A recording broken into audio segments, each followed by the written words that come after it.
Hello, everybody, and welcome to another edition of the Knicks Film School Podcast. My name is Andrew Claudio, and we are continuing our 25 for 25 series, the top 25 Knicks of the past 25 seasons.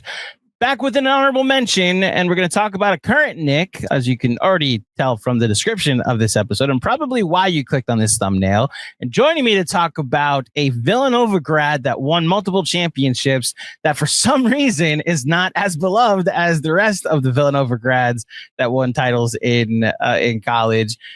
Mensa, my fellow Mets fan, technically my fellow Jets fan, although my relationship with the New York Jets has been documented. Mensa, how are you, sir? I'm good. Like we were talking about earlier, the Jets have already been disappointing. The seasons are falling right where they need to be on September 16th. Season just started, but thank God for Jalen Brunson. Thank God for the New York Knicks. And thank God for one of the guys we're going to get ready to discuss, because he is going to make my life a lot happier in terms of sport. I sure hope so. And the reason we're doing Mikal Bridges, we're talking about Mikal Bridges today, is because you and I both had him in our top 25s. In fact, we'll start there with the actual rankings.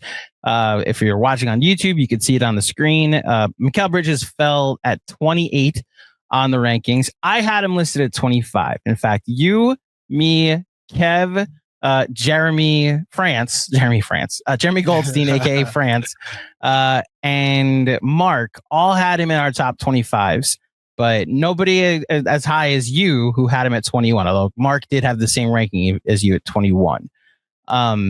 We like to go through the resume of these folks. The difficult thing about a Mikal Bridges resume, I'll just mention for those watching on YouTube, and I guess not watching on YouTube for the audio feed.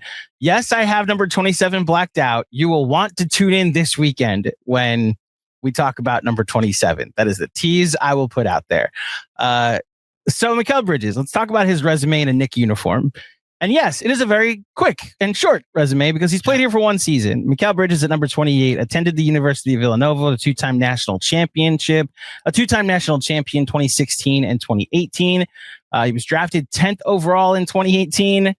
Has to be said, one pick after Kevin Knox was taken by the New York Knicks in 2018 out of the University of Kentucky. Mensa is, you have many quotes, many things I like to refer to as things I remember that you were the one that said them. And one of the best things you've said is that Scott Perry watched all that Kevin Knox, watched all that Shai Gilgeous-Alexander, all that Kentucky film, and decided to take Shai Gilgeous-Alexander's teammate and taking Kevin Knox. So the Knicks ended up with Kevin Knox and not Mikal Bridges in 2018. They did end up with him in 2024, and all it cost them, the measly price of Bojan Bogdanovic, Shake Milton, Mamadi Diakite. I'm sure I pronounced that correctly. And then 5 future first-round picks, one of which came from the Milwaukee Bucks, 4 of which were unprotected from the New York Knicks. And then a first-round pick swap, and which I believe is this upcoming season's pick swap, which won't matter. And then a second-round pick swap further down the line. So a lot of draft capital went out for Mikal Bridges, that's for sure. In his one season with the New York Knicks, he averaged 17.6 points per game, 3.2 rebounds a game, 3.7 assists per game. And most notably, in my opinion, I know there's a typo on the screen, but he played a key role in his team's first trip to the Eastern Conference Finals in 25 seasons. Whether people like it or not, or are frustrated by Mikal Bridges or not, those playoffs still happened. And he still did have some lows, but he absolutely had some highs during the team's first run to the conference finals since 2000. So Mensa, I now ask you first, why did you have Mikal Bridges on your list as high as you did at number 21? So, a few reasons, obviously. Number one being Knicks lore is not that decorated the past 25 years. Mm-hmm. So that would be the first one. The second one would be the moments that he gave us in the playoffs, ripping the ball out of whose hands was it? Was it both of them? It was Jason Tatum and Jaylen Brown. So in game 1, he ripped it out of Jaylen Brown's hands, and in game 2, the Wingstop connection. It became my phone background for the longest time. OG switches onto Tatum, Mikal doubles, and then as Tatum spins, his pass is blocked by Bridges, who catches it, throws it up court. Knicks go up 2-0. just two gigantic moments there in the playoffs. And while he was a relative disappointment in his first season as a New York Knick, his lowest 3-point shooting percentage since his rookie season, lowest rebounding since his rookie season. I want to say, I think highest or second highest assists per game since he's been in the NBAs, which is really, really good. But he also played all 82 games for the Knicks in the regular season and led the entire league in minutes played at, I have the number right here, 3,036 minutes played. So played a lot of minutes for the New York Knicks. Some guys didn't play that many minutes in their career as a New York Knick. He did that in one season. And then a lot of flack is given to one Knicks starter, but the worst Knicks starter this season in terms of defense was maybe our favorite player of all time, Jalen Brunson. Mm-hmm. And you needed Mikal Bridges at the point of attack to give you an at least respectable defense. You didn't really have a rim protector. You didn't have a point of attack defender. So Mikal Bridges kind of had to take the brunt of the role there on defense in terms of just being the guy. If he got beat, it was over. Which is kind of the way it worked for the Knicks this season. I have a lot of respect for what he did, and I try to take his season in context. Well, I try to take it in a vacuum, not necessarily what we traded for Mikal Bridges because he didn't trade for himself. Not really what the larger expectations were for him when he got here. I like to look at it for what it is. This was a positive contributing basketball player on the Knicks who played the most minutes this season on a team that went to the Eastern Conference Finals for the first time in 25 years. And I think that is enough to land him on the top 25, specifically because this is not a team that has had much success in the past 25 years. So when you have key contributors on that team, you have to weigh that a little heavier. That's more or less why I had him where I had him at 25. I got toward the end of my list, and I mean, to your point, I'll put that part back up on the screen. When you're getting like Nate Robinson, who, by the way, is on this list again, thanks to you, and you get Deuce, and it's like, I'm at the end of the list here. Who do I think deserves to be here the most? Despite it being just one season, it's the Knicks' most successful season that we're talking about in this list and this criteria. So I knew that by the time I finalized my list, it felt wrong for me personally not to have him. While I do recognize, like, the frustrations did exist for 90% of the season with him, and some of it might have been scheme, some of it might have been just new team, getting used to some people, some of it, I mean, we've heard all the things reported, just not loving the coaching staff that may have existed last season. And so you look at like with all of that, you still look at it and they made it to the conference finals. So how detrimental was he actually? And this is like the next question I want to ask you. Of the moments in the playoffs, because I have a couple. Like, there's game 6 against Detroit. That man had what was 11 of 16 for 25 points in an elimination game for the Knicks. He was their second best player on the court that night. Had the game tying bucket when, like, Jalen Brunson crosses the Thompson twin out his ankles, out his shoes.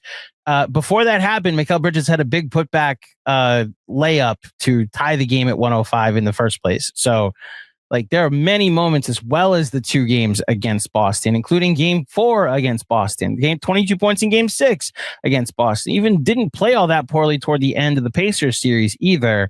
Is there a moment that you go to for the playoffs, maybe one of them that I just mentioned, as like the one that stands out during this playoff run? The one moment that, outside of the hallmark, game-winning stops in game 1 and game 2 in the Eastern Conference semifinals against the Boston Celtics.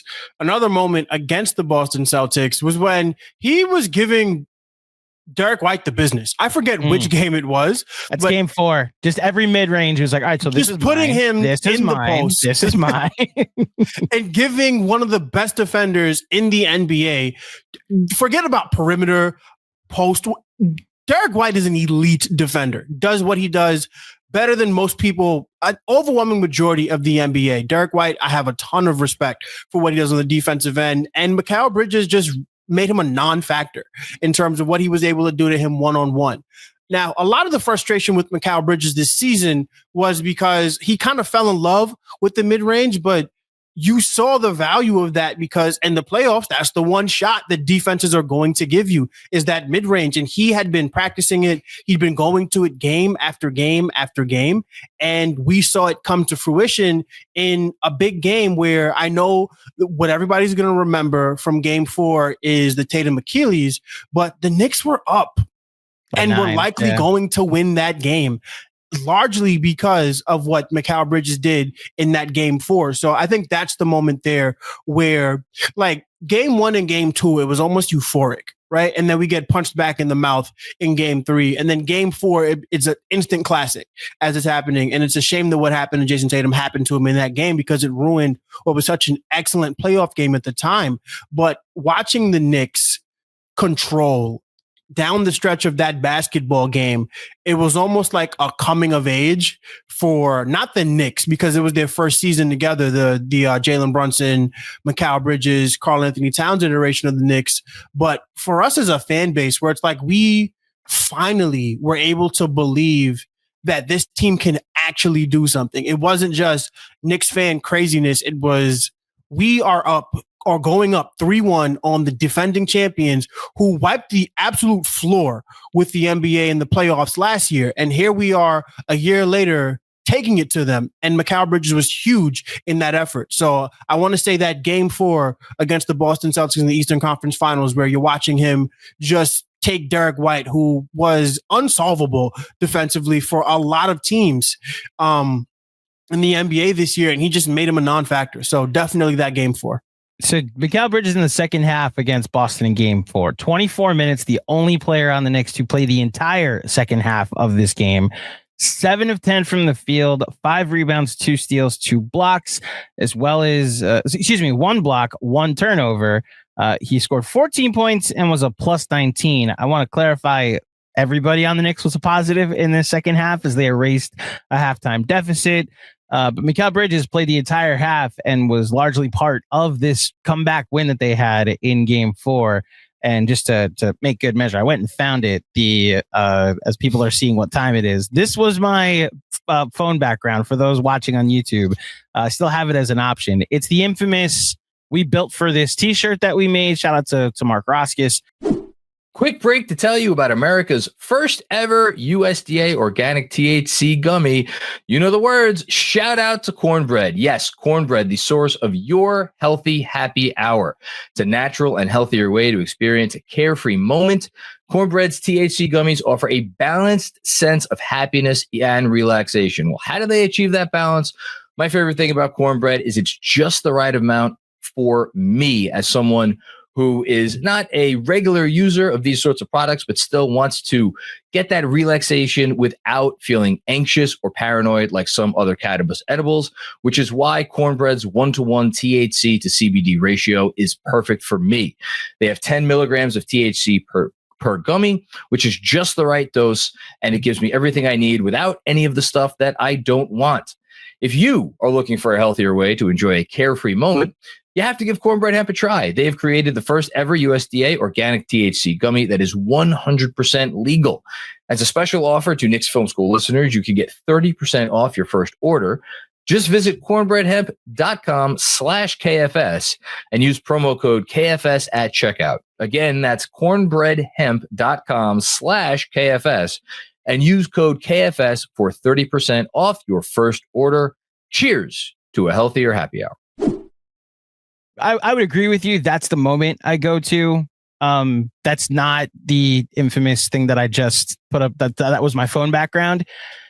I think what's interesting is the way I'm trying to remember last season is like there's certainly like issues that the Knicks had with Cat on defense and Brunson on defense and with Bridges and his lack of contact that he was drawing. Like it's the first time I ever saw somebody take a fadeaway layup. And as I mentioned earlier, they still didn't like it wasn't as detrimental. And like even the Tibbs stuff, like playing the starting five, never playing the Deuce starting five at all, and making a starting lineup change with 3 games left or 4 games left in the season when it was desperation time. It wasn't even like the lineup. And yet you can't talk about any of the negatives from last season about anybody without acknowledging how far they got into the playoffs, that this is the farthest that this person helped this team get to. And it's why, look, I'm in agreement with you. The Mikal Bridges needed to end up on my list at some point. And I am fascinated, Mensa, how much higher he could go. So let's before we get to how off of a good season where he could end up, let's start with just the list as it is right now. And I hate to do this to you because I know what my answer is.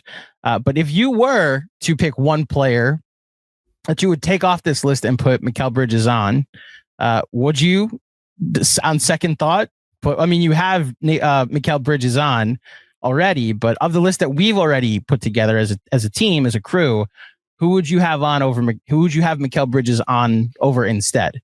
I hate to do this to you, but my answer is Nate Robinson. The easy answer is Nate. Okay. I still don't think that you can tell the story of the past 25 seasons. I was asking myself before I even got on, like, how do I justify Nate Robinson being on it? And it's like, one day my son and I are going to have a conversation about the New York Knicks, right? And hopefully his memory of the Knicks is a lot more fond than my childhood with the New York Knicks. And he's going to say, Dad, how did you get through those dark years? And I'm going to mention Nate Robinson, right? And he's a big part of my own journey as a Knicks fan, whereas a lot of people were tuned out. But the honest answer would have to be Nate, because Nate just doesn't have he wasn't a starter. That's the first thing. And he's not going to have the playoff success he didn't have the playoff success that Mikal Bridges already has had, and the success that I expect him to have going forward. So that's the easy answer for sure, is Nate Robinson. Yeah. I think there is an argument for Deuce. I know Deuce has that. I maintain what I said when the Deuce McBride episode happened. I think there's a lot of projection going on, and Deuce McBride ending up on this list and ending up at number 25 for all of us. That it's like, well, in my heart, he would have been much higher or been 25 if Tibbs had decided to put him in the starting 5. And we'll see if Mike Brown actually decides to do that this year. If I'm looking at the rest of the list to see if there's anybody else we can consider as we have what's been announced so far, I'll tell you, this is actually where we should go to the final question that I have for us, Mensa. That's actually not a good angle. Let me make this a little bit bigger. So the Knicks are making moves and trying to be really good this season. One would argue that they're one of the 2 teams coming out of the Eastern Conference that might win a championship this year, Mensa. The odds at Vegas, shout out to our friends over at Fanatics Sportsbook, absolutely think that. Here, let me reframe this for everybody. So if I told you that the Knicks win the title this year and Mikal Bridges is on it and is an important part of it, I mean, people have probably figured out who the 5 are at the top. Where do you think Mikal Bridges could end up being? This may be a tough question, because I wonder if it's just, okay, the top 7 changes and it's just the most, the 7 in the rotation now suddenly become the top 7 most important Knicks of the past 25 seasons. But taking in the full 26 for 26 context, how high do you think Mikal Bridges could get? I would put him squarely at number 10. Okay. Squarely ahead of Porzingis. That's a good call. That's the floor, is what you're saying. Yeah, definitely. Yeah. If he has a great season, then he gets a little higher. But if Mikal Bridges just gets incrementally better because he has a new head coach and we win a title, I think you have to put him in the top 10. You cannot put a starter on the Knicks' only protected championship team outside of it. Just doesn't make sense unless that guy was like Keith Bogans. And I don't think that Mikal Bridges will be the Keith Bogans of any championship team. Yeah, we will have already talked about Karl-Anthony Towns and where he could get to for sure. I'm going to take another leap with Mikal, that there's a world he can get to. I think it could pass Josh Hart, although I recognize Josh Hart. Josh Hart has so many playoff memories and playoff moments that it's tough to say so. Yeah, I think you're right at 10. I was going to say that the Allen Houston ranking continues to be one that one of the biggest Allen Houston fans, still didn't think he was I had him at number 10 or number 11. And so that would obviously go down for me. And if you have Knicks that won championships, and to your point, we're starters on a championship team, it just makes it impossible to put Allen Houston over him. So it ends up being, I think, the at least the top 6, maybe the top 7 in the rotation this year. And then you add like Randall and Carmelo and either Amari or Tyson Chandler as your remaining players. Okay. I think, yeah, I hope we end up having this conversation a year from now, Mensa. Like, oh, wow, where do we put Mikal Bridges after the Knicks just won the title? Do you have anything else you want to say about Mikal Bridges before we get out of here? Mikal Bridges is much maligned, and a lot of it is deservedly so, because he just did not have the attitude that we had expected from that we had grown accustomed to from Jalen Brunson era Knicks. He felt, I don't want to say soft because that's not the word, but he didn't feel as engaged and like he wanted it as much as other guys in terms of just watching it on the court. There's no way for me to actually quantify that. But at the end of the day, which we will be saying for a lot of last year's Knicks, he was on the first team to get to a conference finals in 25 years and played a very significant role in that team. And we cannot necessarily, and look, we're fans, but you shouldn't allow the facts to get in the way of what he accomplished on the court. And I'm somebody saying that because I fully let my feelings determine Nate Robinson being in the top 10. So it's a bit hypocritical for me to say that. But what Mikal Bridges has done and what he will continue to do, because he signed that extension, I think he's going to continue to make us proud that he put on the orange and blue. I hope so. I'm ramping up for what I think is going to be a very fun season. I know you are too, and I think Mikal's going to play a big part of it, as you just said. Mensa, thank you as always for joining me. This is now back-to-back days for you, because I'm pretty sure we will have already released the Karl-Anthony Towns episode where you sing the praises of Cat and his spot on our list. Before we get out of here, we haven't talked about baseball. We're not going to, because this is 2 days from now. Who knows where our baseball team will be by then.